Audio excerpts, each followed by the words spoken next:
Hey everyone, my name is Wedge and we're back yet again with another Best of the Rest video. It took us a while, but we finally got to the green cards from Journey into Nyx that were not spoiled individually. Let's do this. We'll start out with Basara Tower Archer. Double green for a 2/1 Hexproof Reach Human Archer. It's a very cool card. Sure, it's double green, which is tough, but this is going to hose any early flyers, plus provide decent pressure if they don't want to fight it in combat. Hexproof is a strong mechanic. This card is good. Colossal Heroics is 3 mana for an instant with Drive, costing 2 more to cast for each target beyond the first.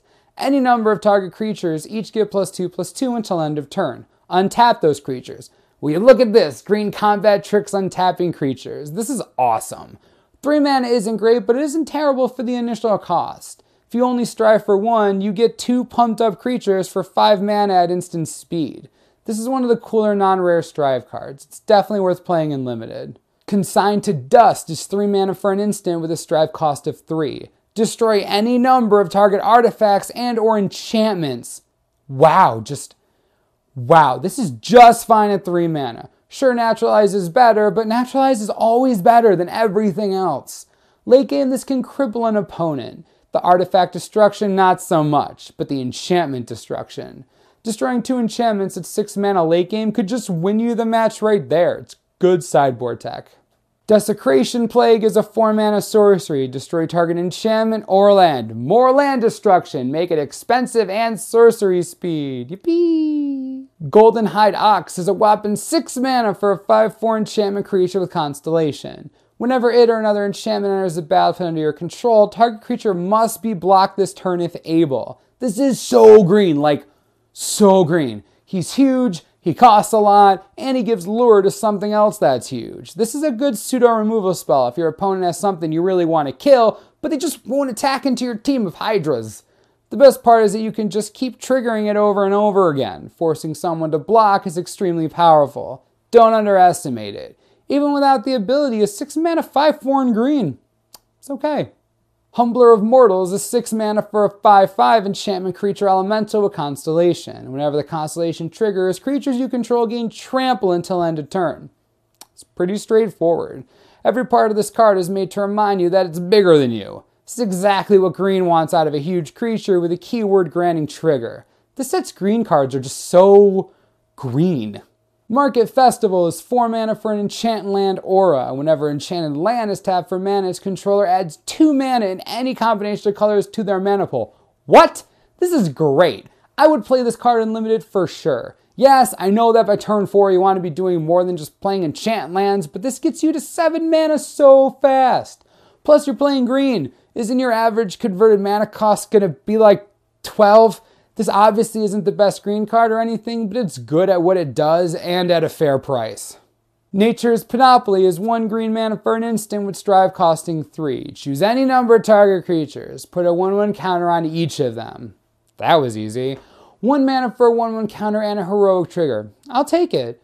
It might not be a snap include in your 40, but it'll get into decks. It's not bad. Nessian Game Warden is 5 mana for a 4/5 beast. When it enters the battlefield, look at the top X cards of your library, where X is the number of forests you control. You may reveal a creature card from among them and put it into your hand, then put the rest on the bottom. This is an interesting card. 5 mana for a 4/5 is alright. His ability is very cool. It promotes mono green devotion in a set designed to focus on 2-color devotion. The ability is great. Being able to get rid of the unnecessary stuff you don't need and draw a creature are both very strong in a green deck. If you're heavily into green in your pool, play this card. Oakheart Dryads is 3 mana for a 2/3 enchantment creature nymph with Constellation. Whenever its Constellation triggers, target creature gets +1/+1 until end of turn. One of the less flashy constellations, but still useful. The Dryads are cheap, so her own trigger is pretty relevant. It could help swing some early game combat in your favor. It's a good filler card if you have too much space and too few staples. Next up is Ferris Band Thunderhoof. Obviously excited about the fact that Centaur Tribal could be a thing. He's a 5 mana 3/4 with Heroic. Whenever it triggers, put 2 +1/+1 counters on him.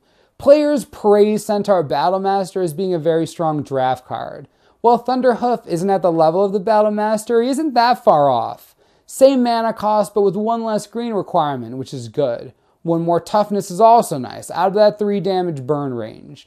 Even though he only gets 2+1/+1 counters instead of 3, it's still very much playable. Centaur Tribal, guys. I need to think of a punny name for that deck. Moving right along, we have Reviving Melody. 3 mana for a sorcery. Choose one or both. Return target creature card from your graveyard to your hand, and or return target enchantment card from your graveyard to your hand. I like that I can choose both. I can take 2 enchantment creatures if I want. At 3 mana, this is a pretty good deal for the variety of cards you're allowed to take. Certainly playable and limited, especially if you have a decent amount of auras and late game creatures. It's all about the value, my friends. Satyr Grove Dancer is 2 mana for a 1/1 Satyr Shaman. When it enters the battlefield, put a 1/1 counter on target creature. Okay, it's decent. I mean, cool on him for giving a counter, but he's a 1/1. Like, look how tiny he is. Playability is like, Solidarity of Heroes, besides being awesome story-wise, is 2 mana for an instant with Strive costing 2. Choose any number of target creatures. Double the number of 1/1 counters on each of them. I shouldn't have to tell you that there are going to be more +1/+1 counters on creatures now than ever before. Heroic is a huge part of the set, and a ton of other Strive cards put +1/+1 counters on things. This is a relevant card. It's cheap, it strives cheaply, and it makes Centaur Battlemaster so big everyone who decides to play that Tribal Sable deck will wet themselves repeatedly. It's just an embarrassing affair overall.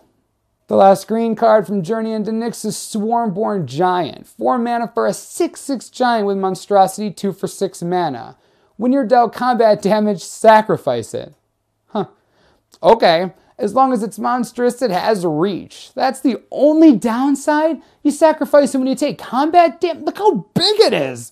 Plus you're a green deck. You play a lot of creatures. A 4 mana 6/6 is hilarious in itself. Sure, the drawback can be annoying, but most of the time your opponent's going to have to use one of the 19 removal spells they have in their hand to deal with it.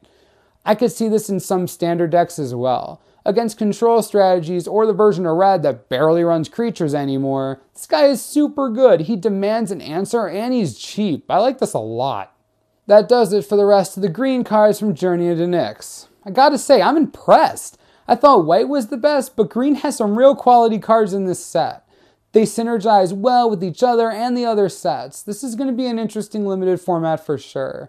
How do you guys think green did? Do you already know what color you're picking for the pre-release, or are you still on the fence? Let me know in the comments. Remember to subscribe for the latest and most reliable Journey into Nyx spoiler information you could ever need. This is the Mana Source. I'm Wedge. Thanks for watching. We'll see you next time.